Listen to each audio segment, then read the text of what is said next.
इस प्रकार भगवान कपिल ने माता देवहूति के उपदेश दिए। उसके बाद में मैत्रेय जी कहते हैं, बोले महाराज विदुर जी,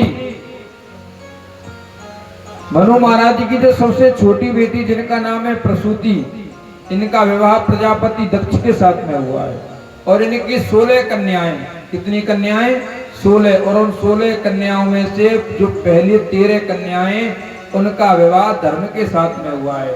और धर्म की जो बड़ी पत्नी है जिनका नाम है मूर्ति, उन मूर्ति के गर्भ से भगवान ने नर नारायण के रूप में जन्म लिया।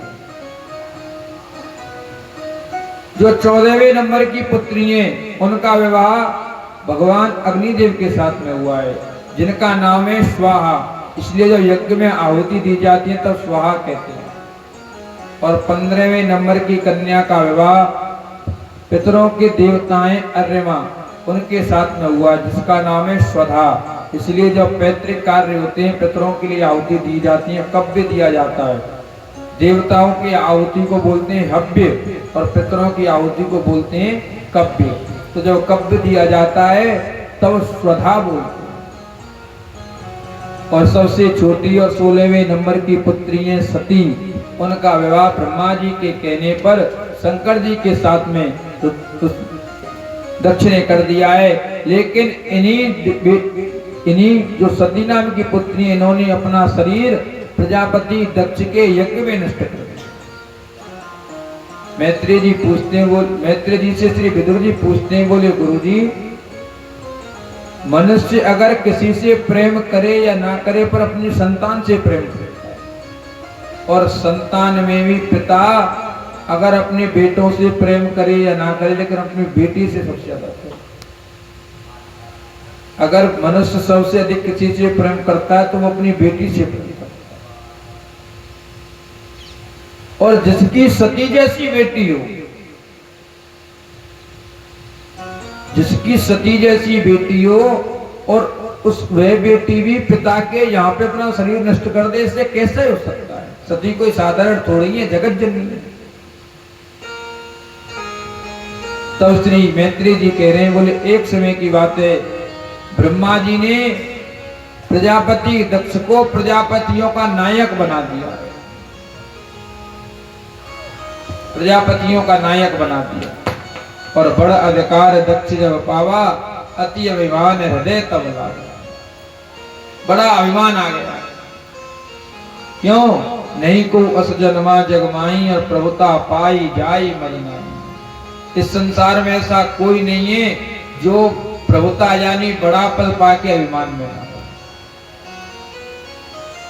अभिमान सब में, जिसके पास में धन होता है उसके अंदर धन का अभिमान होता है, जिसके पास में पद होता है उसको पद का अभिमान होता है, जिसके पास में ज्ञान है उसके पास में ज्ञान का अभिमान होता है। और संसार का एक नियम है, अपमान को पचाना बड़ा आसान है पर सम्मान को पचाना बड़ा कठिन है। अगर आपका हर जगह अपमान हो रहा होगा आप पचा जाओगे, लेकिन जिस जगह पे आपका एक बार सम्मान हो जाए और दोबारा अपमान हो जाए, नहीं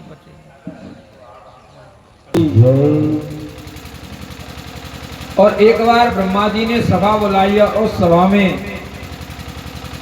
सब देवता बैठे हुए और उसी सभा के मध्य में जब प्रजापति दक्ष आए सब लोग खड़े हो गए, लेकिन 3 लोग बैठे हुए। 3 कौन बैठे हैं? ब्रह्मा जी, भगवान विष्णु और भगवान शंकर। ब्रह्मा जी को देख करके प्रजापति दक्ष ने विचार किया, बोले ये तो मेरे पिताजी हैं, पिता को तो पुत्र प्रणाम करता है, पिता पुत्र को थोड़ी प्रणाम करता है, कोई बात नहीं। फिर भगवान विष्णु को देखा, बोले ये तो मेरे परम आराध्य हैं, मेरे भगवान हैं, भगवान को तो भक्त प्रणाम करते हैं, भगवान भक्त को थोड़ी ना प्रणाम करते हैं। लेकिन जैसे शंकर जी को देखा है, शंकर जी को देख करके क्रोधित हो गया, बोले मैं तो इसका ससुर लगता हूं, मैं तो पिता के समान हूं, इसने खड़े होकर मुझको प्रणाम नहीं किया, ये इसने खड़े होकर मुझको प्रणाम नहीं किया। क्रोधित हो गया, अदर फड़फड़ा रहे हैं, फड़फड़ाते हुए होठों से शरीर कांप रहा है। दक्षकार कांपते हुए कह रहा है, अरे तुमने जो है अरे ऋषिगणों, श्रूयताम ब्रह्म ऋषियों में सह देवा साग्नया साधुनाम मृतो वृत्तम नाज्ञा नानन च वत्सरा। तुमने ये विद्वानों की सभा में, सज्जनों की सभा में असज्जन शंकर को कैसे बुला लिया? अरे ये सम्मान करना किसी का क्या, सम्मान तो वही कर सकता है जिसका खुद का सम्मान हो। जो समाज में रहता हो वो तो सम्मान करेगा, ये शमशान में रहने वाला ये किसी की महिमा को क्या जाए? ये तो अयम तो लोकपाला नाम ये शक्लो निरपत्र, ये तो लोकपालों के यश को धूमिल करने वाला है।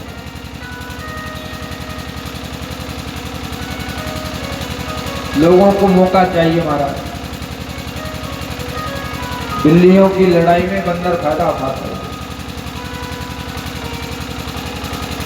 प्रजापति दक्ष के ससुरे, प्रजापति दक्ष ससुरे शंकर जी के, अगर बुरा लगा तो इस बात को एकांत में भी समझा सकते थे, लेकिन लोगों के सामने कह रहे हैं।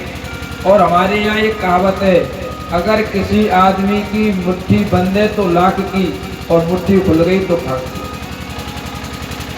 लोगों को मौका मिल गया, बोले अब हम क्या करें, तुम्हारे दामाद ने, तुम ससुरो, दोनों ससुर दामाद की लड़ाई है।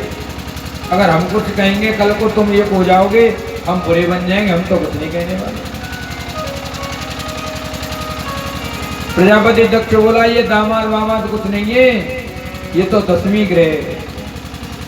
दामाद कौन सी ग्रह? 10वीं ग्रह। और कैसी ग्रह ये दामाद? बोले सदा वक्री तथा क्रूरा, हमेशा उल्टा चलता है। दामाद ऐसी ग्रह जो कभी सीधी नहीं चलती बात, हमेशा उल्टा। सदा वक्री तथा क्रूरा, और गुस्सा तजा की नाक पे रखी रही। प्यार से बोलो तो जाने को वो सीखो। और धनमाना पहानयो, जब जब घर पे आता है तब तब धन भी लेके जाता है और सम्मान को भी गिराता है। कितने हो बड़े समाज में बैठे हो महाराज, जैसे ही दामाद जी आएंगे खड़े के नहीं कुर्सी देनी पड़ेगी, बोल बैठो बैठो। और जब जाएंगे तो पैसा देना पड़ेगा। जब जब आते हैं धनमाना बहाने। और बाकी की नौकरियां तो ऐसी हैं, कबो मेष पे रे, कबो वृषभ पे, कबो मिथुन पे, कबो कर्क पे, कबो सिंह पे, कबो कन्या पे, कबो तुला पे, कबो वृश्चिक पे, कबो धनु पे, कबो मकर पे, कबो कुंभ पे, कबो मीन पे। लेकिन जी दामाद ऐसी गए, जब ते आयो तब ते कन्या राशि पे बैठो, जहां राशि चेंज नहीं करती। कन्या राशि स्थितो नित्य। जब ते हमारे घर में जी आयो का है, जब ते कन्या राशि पे बैठो, जहां राशि चेंज नहीं करती। जामाता 10 होगा। देवता बोले देखो जी, तो तुम समाज में कह रहे हैं, एकांत में तुम कहेंगे तो मैंने दिखावे को लड़ाई करी, वैसे तो मैं तुमसे बहुत प्रेम करूं। ऐसा होता ना कई बार समाज में दिखाने के लिए मैं कटु वचन बोल जाओ, एकांत में आए के सब राजीनामा कर लेते। दक्ष बोलो ऐसी बातें तो मैं आज श्राप दे रहा हूं, क्या शंकर को कोई भी यज्ञ में भाग नहीं दे।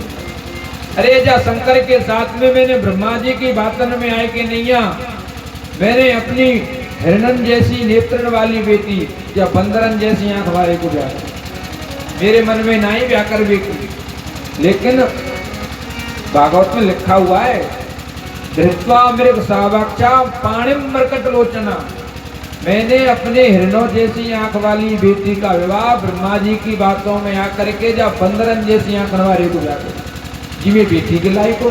वो तो शंकर वो तो जो ब्रह्मा जी ने कही मेरे पिताजी लगते, मैंने सोची दादाजी रहेंगे लड़के के छोरा बरो थे बताएंगे, मैंने तो बात में आज की ब्याह कर दी। मेरे मन में कहें जी कोई लड़का है जहाँ पे घर नहीं, खेत नहीं, प्यार नहीं, जंग शमशान में पड़ो रे।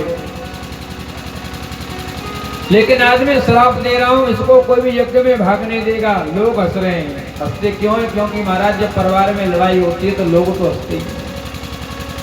बाहर से तो दक्ष की तरफ बोल रहे हैं, लेकिन अंदर से कह रहे हैं करो आनंद आ रहा है। सब लोग हंस रहे हैं, लेकिन हरिहर निंदा सुने जो काना, होई पाप गौ हाथ समाना। जो शंकर जी की निंदा सुनता है वह जो मान लो वो हत्यारा है। सब लोग चुप बैठ रहे हैं, लेकिन नंदी स्वर पर चुप नहीं बैठा गया, खड़े हो गए और बोले अरे दक्ष, जिस मुख से तूने शंकर जी को ये उल्टे वचन बोले ना, श्राप दिया है, ये मुख तेरे धड़ से अलग हो जाए। दक्ष बोला, आज मैं शंकर जी के गढ़ों को श्राप दे रहा हूं, ये सारे के सारे उल्टे सीधे खाने वाले हो जाएं, पाखंडी हो जाएं। तो उस दिन से एक मत चलाए, अघोर मत। अघोरी संत होते देखे होंगे आप लोगों ने, वो शमशान में ही रहते हैं, और जैसे हम लोग पिंडदान करके आते हैं ना, तो उन्हीं आटे से ही वो लोग भोजन पानी बनाते हैं। काशी में तो बहुत रहते हैं अघोरी बाबा। तो अघोर मत चला। शंकर जी विचार कर रहे हैं, बोले यहाँ पे हम लोग बैठे थे तो केवल ब्रह्म की चर्चा करने के लिए ये ब्रह्म की सभा है कि श्राप सभाएं, तो आपस में सब लोग श्राप दे रहे थे। वहां से आ गए शंकर जी के साथ में, शंकर जी के गढ़ भी आ गए। लेकिन देवताओं से दक्ष ने कहा, बोले मैंने श्राप दे दिया है, कोई बुला मत नहीं हो शंकर जी अपने घर पे। देवता बोले, हम तो अपने यहाँ कोई काम करें नहीं बुलावे, और कल को आपने में राजीनामा है वो तो भाई, आप तो ससुर दामाद है, आप में कैसी लड़ाई। आपकी बात न में आए कि हम तो अपने यहाँ कोई भी प्रोग्राम करें शंकर जी नहीं बुलावे, तो हम तो शंकर जी के बुरे बनेंगे। लेकिन आपने कोई भी प्रोग्राम करो और शंकर जी बुला लिए तो आपको राजीनामा आ जाएगा। और वैसे भी हमारे यहाँ एक कहावत है कि जिन पार्टियों में लड़ाई होती है उनमें राजीनामा हो जाता है, पर जो गवाही देता है उसका राजीनामा करो। बोले पहले अपने यहाँ कोई प्रोग्राम करो और बाद में शंकर जी ने मत बुलाओ, तब पीछे पीछे हम नहीं बुलाएंगे, शुरुआत आप ये करनी पड़ेगी। तब दक्ष ने एक विष्णु यज्ञ रचाया, विष्णु जी का यज्ञ कर रहा है, और इस यज्ञ में सब देवताओं को निमंत्रण है, लेकिन शंकर जी के लिए निमंत्रण नहीं है। कनकल क्षेत्र हरिद्वार में इतना बड़ा यज्ञ आज तक नहीं हुआ, आज तक इतना बड़ा यज्ञ नहीं हुआ। और सब देवता लोग बढ़िया बढ़िया वस्त्र पहन करके और बढ़िया बढ़िया विमानों में बैठ करके जा रहे हैं, लेकिन ये देख रहे हैं देवता लोग कहीं शंकर जी बुलाएं कि ना बुलाए, तो कैलाश पे होके पर उसने विमान को निकाल दिया। शंकर जी बाहर बैठे हुए और शंकर जी को देवता नमस्कार कर रहे हैं, शंकर जी को देवता लोग नमस्कार कर रहे हैं। क्यों नमस्कार कर रहे हैं? वैसे करें या नहीं करें, लेकिन आज कर रहे हैं क्योंकि उनके ससुर के यहाँ जा रहे हैं ना। और जब नमस्कार करेंगे तो पूछेंगे तो भाई कहाँ जा रहे हो, नई कपड़ा पहन के। शंकर जी पूछ रहे हैं, बोले कहाँ जा रहे हो? बोले शंकर जी तुम तो पीछे आएंगे, भाई तुम तो खास आदमी है, तुम बाद में आएंगे, हमें तो जाके कछु काम करवाना हो वहाँ पे। आपके ससुर जी के यहाँ जा रहे हैं कि आप बताओ कै बजे आएंगे? शंकर जी बोले हमको तो निमंत्रण ही ना है। बोले निमंत्रण ना है? बोले ना। अरे दक्ष ने बहुत गलत काम करो। अब मन में तो हमारे ना है, पर देखो जी कपड़ा सिंबा लिए और तैयार है कि घर से निकले, जानो तो पड़ेगा। पर कोई बात ना है शंकर जी, तैयार बैठे रहो, हवा ला रहे हैं, दक्ष ना करे रहो, त्याग तुम्हें मनाए के ले जाएगा। तो अंदर से बड़े प्रसन्न रहे। क्यों? क्योंकि महाराज जब आपका कोई सगा रिश्तेदार आपको निमंत्रण ना दे, आपके पड़ोसी को दे, तो पड़ोसी कितना जला जला के जाता है। अंदर से बड़े प्रसन्न थे।